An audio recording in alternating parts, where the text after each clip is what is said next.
ഇനി ഇതിൻ്റെ സ്പിൻഡിൽ നമുക്ക് ക്രിയേറ്റ് ചെയ്യാം. ഇതാണ് സ്പിൻഡിൽ. ഇതിൻ്റെ ഡയമെൻഷനൊക്കെ ഒന്ന് നോക്കി വയ്ക്കാം.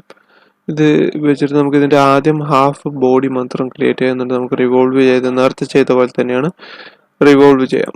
ഓക്കെ, അതിന് നമുക്ക് പ്ലെയിൻ സെലക്ട് ചെയ്യാം, നോർമൽ ടു സ്കെച്ച്. ഇനി നമുക്ക് ലൈൻ എടുക്കാം. ലൈനിൽ ആദ്യം നേരത്തെ ചെയ്ത പോലെ തന്നെ ആദ്യം ബേസിക് ആയിട്ട് കുറച്ച് അതിൻ്റെ ആ ആകൃതിയിൽ നമുക്കൊരു ഇത് വരയ്ക്കാം.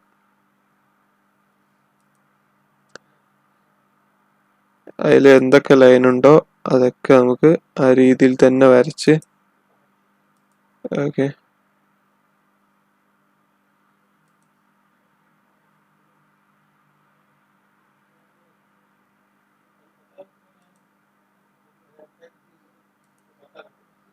ഓക്കെ, ഇനി ക്ലോസ് ചെയ്യാം.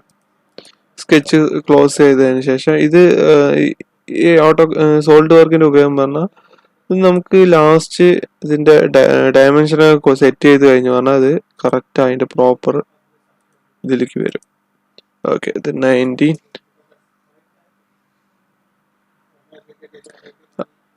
ഇതിന്റെ ടോപ്പിന്റെ വിഡ്ത്ത് 11.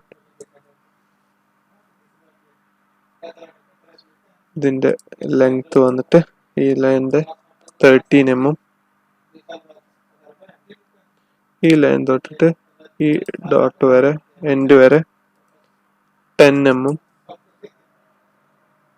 അതേപോലെ തന്നെ ഈ ഡോട്ട് വെച്ചിട്ട് ഇതുവരെ 10 mm. ഇതിന്റെ ടോട്ടൽ വിഡ്ത്ത് ഇത് മൊത്തത്തിലുള്ളതിന്റെ പകുതിയാണ് ഞാൻ ഇതിൽ കൊടുക്കുന്നത് കേട്ടോ. മൊത്തത്തിൽ ഡയമീറ്റർ ഞാനിപ്പോൾ റേഡിയസ് ആണ് ഇതിൽ കൊടുക്കുന്നത് 32 mm. Okay,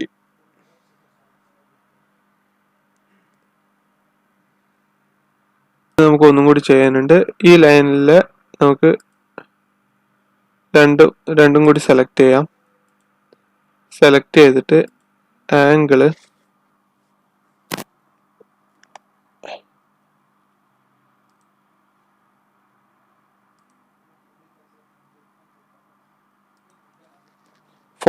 degree. ഓക്കെ, അതേപോലെ തന്നെ ഈ ലൈനിലും 45 ഡിഗ്രി. ഇതിന്റെ ടോട്ടൽ ഈ ലൈൻ തൊട്ടിട്ട് ഈ എൻഡ് വരെ 83 mm. ഓക്കെ, ഏകദേശം ബേസിക് ആയിട്ടുണ്ട്. ഇനി ടോട്ടൽ ലെങ്ത് ഞാൻ ഇവിടെ കൊടുത്തിട്ടില്ല. Total length 240 mm.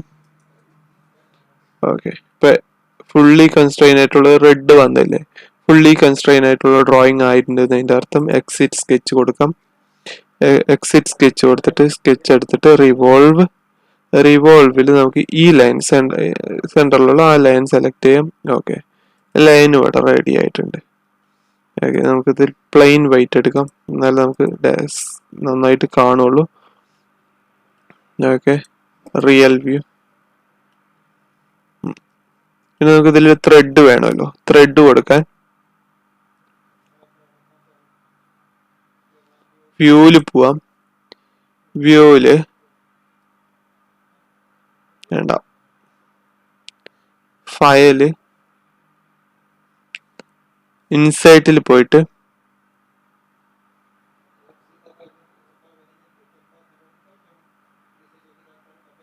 ഇനി ഇതിൽ ത്രെഡ് ആഡ് ചെയ്യാൻ വേണ്ടിയിട്ട് നേരെ ഇൻസേർട്ട്, ഇതിൽ ഏറ്റവും ഇങ്ങനെ ഇത് ടോപ്പിലായിരിക്കും. അതിന്റെ അടിയിൽ ഇങ്ങനെ ഈ ഇതിൽ കൊടുക്കുമ്പോൾ ആരോ മാർക്കിൽ കൊടുക്കുമ്പോൾ കുറച്ച് ഓപ്ഷൻസും കൂടി വരും. അതിൽ നമുക്ക് അനോട്ടേഷനിൽ കോസ്മെറ്റിക് ത്രെഡ് കൊടുക്കാം. കോസ്മെറ്റിക് ത്രെഡ് വരുമ്പോൾ കുറച്ച് ടൈം എടുക്കും. അത് വരുമ്പോൾ ഓക്കെ, അത് വന്നതിന് ശേഷം നമുക്ക് ഈ അടിയിലുള്ള ഈ സർക്കിൾ സെലക്ട് ചെയ്ത് കൊടുക്കാം. എന്തിനാണ് അതിന്റെ ഡയമീറ്റർ അതിൽ ഇതാക്കാം. അപ്പോൾ ആ ഡയമീറ്ററിൽ തന്നെ വന്നോളൂ. ബാക്കിയുള്ള ഒക്കെ ഇവിടെ വന്നിട്ടുണ്ടാവും.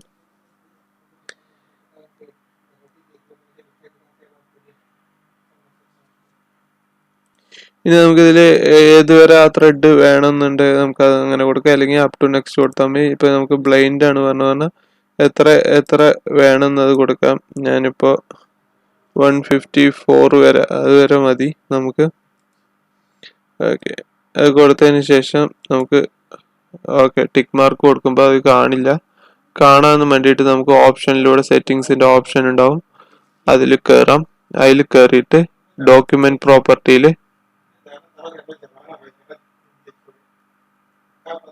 ഡീറ്റെയിലിംഗിൽ കയറാം. ഡീറ്റെയിലിംഗ് ഷെയ്ഡഡ് കോസ്മെറ്റിക് ത്രെഡ് വേണ്ട ഓപ്ഷൻ ഉണ്ട്, അത് നമുക്ക് ടിക്ക് കൊടുത്തിട്ട് ഓക്കെ.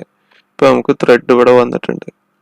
ഓക്കെ, ഇനി ഇതിന്റെ ടോപ്പിൽ ഒരു ഹോൾ ഉണ്ട്, അത് നമുക്ക് ക്രിയേറ്റ് ചെയ്യാം. ടോപ്പിൽ ഒരു ഹോൾ ഉണ്ട്, സെന്ററിൽ ഒരു ഹോൾ ഉണ്ട്, അത് നമുക്ക് ഡയമെൻഷൻ ഉപയോഗിച്ചിട്ട് ടോപ്പിലത്തെ ഹോൾ എന്ന് പറഞ്ഞാൽ സ്ക്രൂ ഉള്ളിൽ കയറ്റാൻ വേണ്ടിയിട്ടുള്ളതാണ്. അപ്പൊ നമുക്കത് സെപ്പറേറ്റ് വെറുതെ ഹോൾ ഉണ്ടാക്കി പറഞ്ഞാൽ നടക്കില്ല. അപ്പൊ നമുക്ക് ഹോൾ വിസാർഡ് എടുക്കണം. ഇവിടെയാണ് ഇതിന്റെ ഓപ്ഷൻ, ഹോൾ വിസാർഡ്. അപ്പൊ അതിന്റെ സ്ക്രൂ ത്രെഡും ഇന്നറിലേക്ക് പോണ ഹോള്, അങ്ങനെയുള്ള പലതരം ഹോളുകളുണ്ട്. അതിൽ നമുക്ക് ഈ ഉള്ളിൽ പോയിട്ട് ഒരു കോർണർ വി ഷേപ്പിലുള്ളതാണ്. നമുക്ക് ഇഷ്ടമുള്ളത് തിരഞ്ഞെടുക്കാം. പക്ഷെ ഈ ഇതില് അങ്ങനത്തെയാണ് ആ ഹോള്. അത് നമുക്ക് കുറച്ച് ഡയമെൻഷൻ ഒക്കെ സെറ്റ് ചെയ്ത് കൊടുക്കാം. ISO, അതിന്റെ ത്രെഡിന്റെ സൈസ് M12, നമുക്ക് M12 തപ്പി നോക്കാം. M12ന്റെ സ്ക്രൂയിലേക്ക് കയറാൻ പറ്റും. ഓക്കെ, M12 ഉണ്ട്. M12 ത്രൂ ആള് മാറ്റിയിട്ട് ബ്ലൈൻഡ് കൊടുക്കാം. അതില്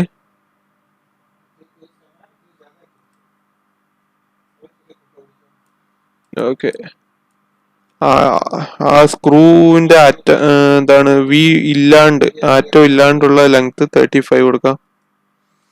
അതിന്റെ ബാക്കിയുള്ള ലെങ്ത് ടോട്ടല് 30 mm കൊടുക്കാം. ഓക്കെ, ഇനി പൊസിഷൻ കൊടുക്കാം. 3D സ്കെച്ചില് 3D സ്കെച്ച് ഇതിന്റെ ഓക്കെ, ആ സർക്കിളിന്റെ അറ്റത്ത് കൊണ്ടുവച്ചാൽ മതി. അപ്പൊ നമുക്ക് സെന്റർ പോയിന്റ് കിട്ടും. സെന്റർ പോയിന്റിൽ അവിടെ ക്ലിക്ക് ചെയ്ത് പറഞ്ഞാൽ അപ്പൊ അവിടെ ഹോൾ ഇവിടെ റെഡി ആയിട്ടുണ്ടാവും. ഇതിലിപ്പോ നമുക്ക് ത്രെഡും ഓൾറെഡി ക്രിയേറ്റ് ചെയ്തിട്ടുണ്ടാവും. ഇനി നമുക്ക് ഇതിൽ സെക്ഷൻ വ്യൂ എടുക്കണമെങ്കിൽ നമുക്ക് Ctrl+7 അമർത്താം. Ctrl+7, Ctrl+1. ഓക്കെ, ഇനി നമുക്ക് സെക്ഷൻ വ്യൂ എടുത്ത് പറഞ്ഞാൽ അവിടെ ഓപ്ഷൻ ഉണ്ടാവും, സെക്ഷൻ വ്യൂ എന്നിട്ട് കണ്ട, ഇതാണ് സെക്ഷൻ വ്യൂ. അതിൽ ത്രെഡിന്റെ ഇന്നർ കണ്ടില്ലേ? ഓക്കെ, നമുക്ക് അൺടിക്ക് കൊടുത്ത് പറഞ്ഞാൽ സെക്ഷൻ വ്യൂ പൊക്കോളും. അപ്പൊ ഇനി നമുക്കൊരു ഹോള് ക്രിയേറ്റ് ചെയ്യണം. അതിൽ നമുക്കിങ്ങനെ അപ്പൊ അതിന് നമുക്ക് ഏതെങ്കിലും ഒരു ഇതിൽ സെൻട്രൽ ലൈനിൽ കൂടെ പോണ ഒരു പ്ലെയിൻ സെലക്ട് ചെയ്യാം. റൈറ്റ് പ്ലെയിനോ, നമുക്ക് റൈറ്റ് പ്ലെയിൻ പറ്റും, അല്ലെങ്കിൽ ടോപ്പ് പ്ലെയിൻ പറ്റും. ഏത് വേണമെങ്കിൽ നമുക്ക് തിരഞ്ഞെടുക്കാം. ഞാനിപ്പോൾ ഫ്രണ്ട് പ്ലെയിൻ തന്നെ സെലക്ട് ചെയ്തിട്ട് അവിടെ തന്നെ നോർമൽ ടു എടുക്കാം. നോർമൽ ടു എടുത്തിട്ട് അവിടെ തന്നെ സ്കെച്ച് അടിക്കാം. സ്കെച്ചിൽ ഒരു സർക്കിൾ ക്രിയേറ്റ് ചെയ്യാം. സർക്കിൾ ആദ്യം ബേസ് ആയിട്ട് ഇതിന്റെ സെൻട്രലിൽ വരുന്ന പോലെ, സെൻട്രൽ ലൈനിൽ നിന്ന് വരുന്ന പോലെ തന്നെ ഒരു സർക്കിൾ വരച്ചിട്ട് ഓക്കെ, ഡയമെൻഷൻ സെറ്റ് ചെയ്യാം. ഡയമെൻഷൻ എന്ന് പറയുന്നത് 12 mm. നമുക്ക് അതിന്റെ ടോപ്പ് ലെങ്ത് നിന്നും ഇതിന്റെ എൻഡ് വരെ 35, ഇത്ര ലെങ്ത് തന്നെയാണ് ആ ഹോൾ കിടക്കുന്നത്. ഓക്കെ, എക്സിറ്റ് കൊടുക്കുക. എക്സിറ്റ് കൊടുത്തിട്ട് ഇപ്പോൾ സെന്ററിൽ ആ സർക്കിൾ ഉണ്ട്, പക്ഷെ നമുക്ക് കട്ടാണ് വേണ്ടത്. അപ്പോൾ എക്സ്ട്രൂഡ് കട്ട്, ഇവിടെ ഓപ്ഷൻ ഉണ്ട്. എക്സ്ട്രൂഡ് കട്ടിൽ ബ്ലൈൻഡ് മാറ്റിയിട്ട് ത്രൂ ആൾ ബോത്ത് എന്ന ഓപ്ഷൻ സെലക്ട് ചെയ്യാം. ഓക്കെ, എന്നിട്ട് നമുക്ക് ടിക്ക് കൊടുത്ത് പറഞ്ഞാൽ ത്രൂ ആൾ ഹോൾ. നമുക്ക് ഇതിൽ മെറ്റീരിയൽ വേണമെങ്കിൽ സെലക്ട് ചെയ്യാം. ഞാനൊന്നും സെലക്ട് ചെയ്യാനുള്ള, ജസ്റ്റ് ഒന്ന് സേവ് ചെയ്യാണ്. ഓക്കെ.